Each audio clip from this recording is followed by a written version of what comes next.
It is my distinct pleasure to introduce our commencement speaker, Supervisor Jackie Speier, a trailblazer in public service, a fearless advocate for justice, and a lifelong champion of integrity and compassion in leadership.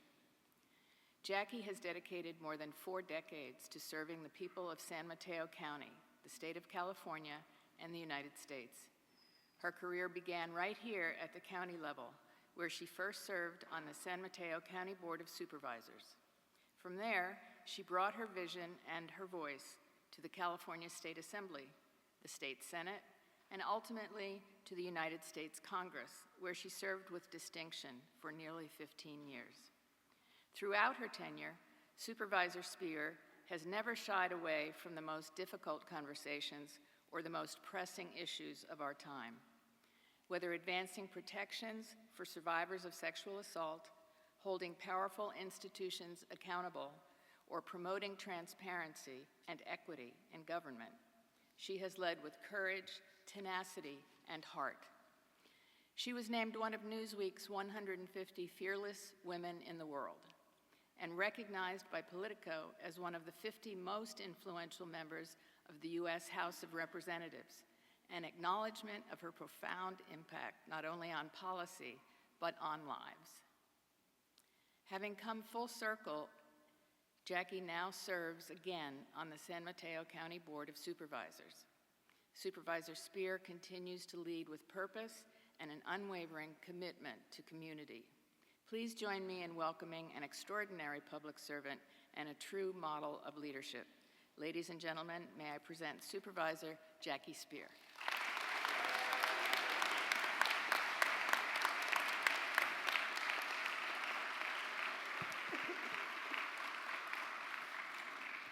Thank you, President Martin, to Sister Jean Stoner and the members of the Board of Trustees, to the provosts, deans, faculty and staff, family and friends, and class of 2025.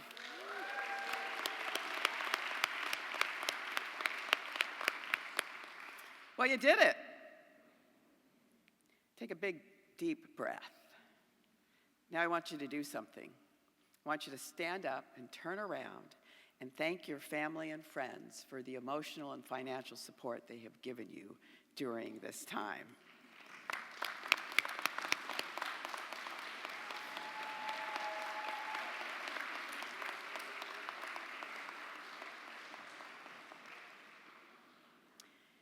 Each of you picked Notre Dame de Namur for a reason. You believed in the values of this school. You believed in what Notre Dame calls its hallmarks: community service, education, honoring the dignity of every person, justice, peace, and care for all creation. Embracing these values have set you on a path to help others, to make the world a better place. I'm not going to sugarcoat it. There are others in this country with the opposite set of values. Values of selfishness, retaliation, and intolerance. I'm not going to get into this today, except to say one thing. Do not remain silent. Silence is tacit acceptance.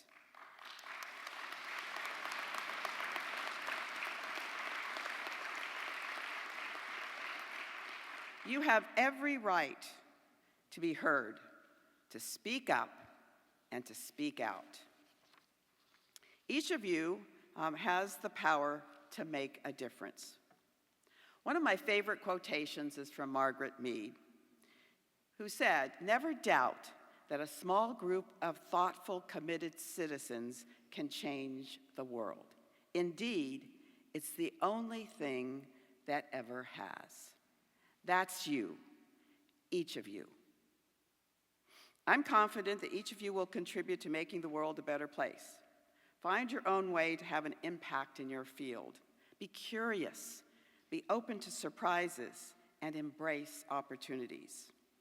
Mark Twain once said, "To succeed in life, you need 2 things, ignorance and confidence."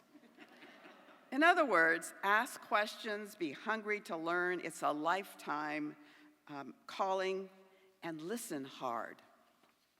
When I graduated, I didn't know exactly what my path would be. Let me share with you some advice I wish I had when I graduated 50 years ago. Yeah, it's 50 years ago that I graduated. Number one, don't be afraid to fail. Number two, don't waste a minute. And number three, don't plan, or at least have a plan B. So, advice number one, don't be afraid to fail. You are looking at a 3-time loser. I lost for student body president in high school, so demoralized that I stayed home from school for 2 days. I lost the first time I ran for Congress. And I lost when I ran for Lieutenant Governor of California in 2006. And what I can tell you about each of those losses is that it prepared me to then succeed subsequently. When I lost for Congress, the following year I ran for the Board of Supervisors. I became the youngest member ever to serve on the Board of Supervisors. Ironically, I'm now the oldest member to serve on the Board of Supervisors. When I lost for Lieutenant Governor, the following year I was elected to Congress. So our fear of failure paralyzes us. Do not succumb. Point of advice number two, don't waste a minute. 6 years after graduating from college and law school, I was shot 5 times at point-blank range and left for dead on an airstrip in South America. My boss, then Congressman Leo Ryan, and I had gone to rescue constituents who were held there against their will in a compound known as Jonestown and led by the then Reverend Jim Jones, the cult leader. Congressman Ryan was assassinated, shot more than 45 times. The cult leader and murderer forced over 900 people to die by drinking cyanide-laced Flavor Aid. More than 300 of these people were young children. I spent 22 hours on a remote airstrip without medical attention, just waiting to die. And when I didn't, I vowed that I would never take another day for granted and to commit the rest of my life to public service. Time is precious. Do not waste it on meaningless jobs, people who don't lift you up, or activities that don't give you joy. Embrace your next chapter with zeal. Do not procrastinate and give it your all.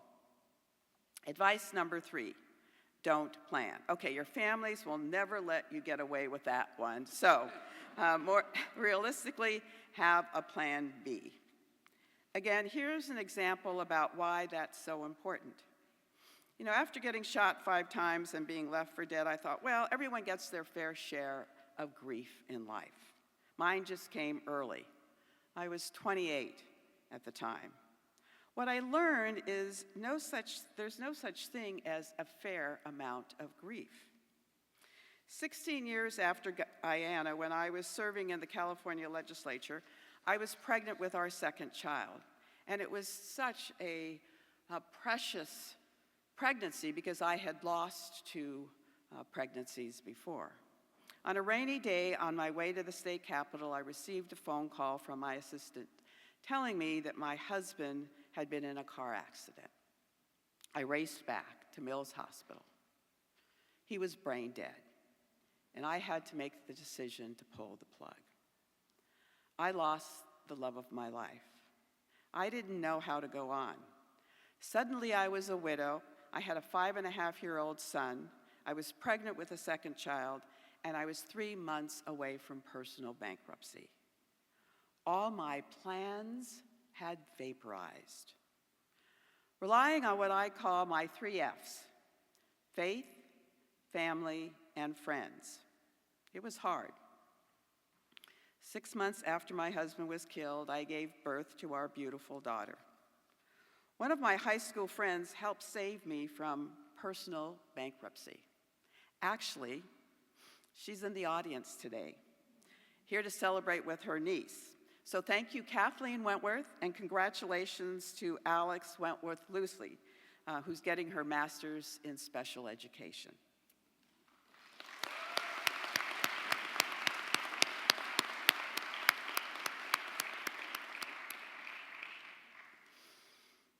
So I became a single mother with a pile of debt. It was tough, but 8 years later, I met my soon-to-be husband. He was a fly fisherman. Do I look like I fly fish? So the message there is, be sure to accept that blind date from your friend who sets you up. Sometimes it works out. Graduates, the details of your next decades will be different than mine, but your coming adventure that your family and your education have made possible have prepared you. Remember to live in the moment, because as Rose Kennedy said, life isn't measured by milestones, but moments. Today is your great day of graduation, a day to celebrate, but I'm sure many of you are thinking, where will I get my next job? Where do I want to live? What is the long-term goal? Don't let the uncertainty paralyze you. Be open to the possibilities. Here's one. Public service is a calling. John F. Kennedy once said famously, ask not what your country can do for you, ask what you can do for your country. You know, except for 2 stints in the private sector, I've spent 40 years as a public servant.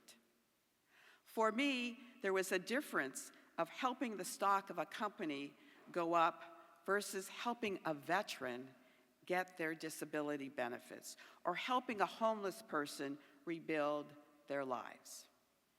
While the federal government devalues public servants, San Mateo County values them. Yesterday, we hosted a career day at the county fairgrounds. 1,500 job seekers came. We have 600 openings in the county right now. So, I want you to be open to the possibilities. Some of you are receiving degrees in education and psychology. Did you know that San Mateo County is looking for social workers, behavioral health experts? For those of you with degrees in public administration, the county may also be a home for you. So go to the county website. So here's my last piece of advice. Life should not be a journey to the end with the intention of arriving with a well-preserved body, but rather used up, worn out, chocolate in one hand, martini in the other, screaming, woohoo, what a ride. So, as I close, let me give you your final test at Notre Dame de Namur University. If you're graduating with a Bachelor of Science or Bachelor of Business Administration degree, and you believe that you cannot fail, stand up. And stay standing. If you're graduating with a Master's in Business Administration or Public Administration, and you believe you cannot fail, stand up.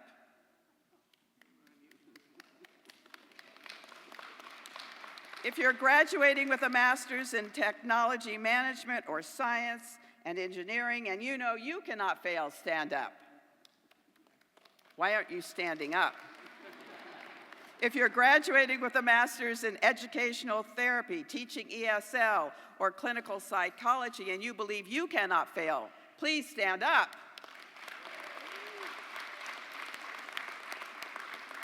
If you earned a certificate or credential, or graduating with any other degree, and you're ready to take on the world because you believe you cannot fail, please stand up. Ladies and gentlemen, I give you the Notre Dame de Namur University graduating class of 2025.